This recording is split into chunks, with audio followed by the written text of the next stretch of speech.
तो India alliance को खुद तय करना है क्या नहीं करना। मैं तो शुरुआत से कह रहा हूँ ये बात कि अलायंस को इकट्ठा होकर इसकी खिलाफत करनी चाहिए। और जिस तरह से तानाशाही चल रही है और दुरुपयोग हो रहा है, और इस केस में है क्या, कुछ भी नहीं, ज़ीरो केस है।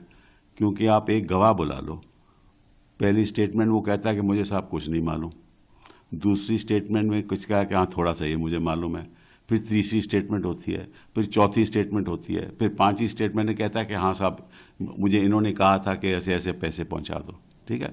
फिर वो अप्रूवर बन जाता है, उसको बेल भी पहले मिल जाती है, फिर अप्रूवर बन जाता है।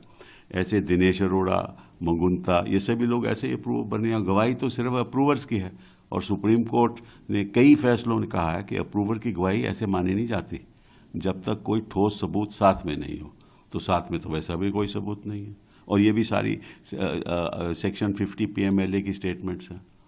तो इसमें कुछ है तो कुछ नहीं, लेकिन इन्होंने दिखाना है, देश की जनता को दिखाना है कि हम कितने स्वच्छ हैं। हालांकि ये मतलब कि जिनको इनको अरेस्ट करना चाहिए था उनसे तो इन्होंने बॉन्ड ले लिए, अब तो स्कीम भी खत्म हो गई, अब तो बॉन्ड भी नहीं इनको कोई दे सकता, ठीक है ना। तो ये सब ये तमाशा है, इस देश का लोकतंत्र का तमाशा हो गया है।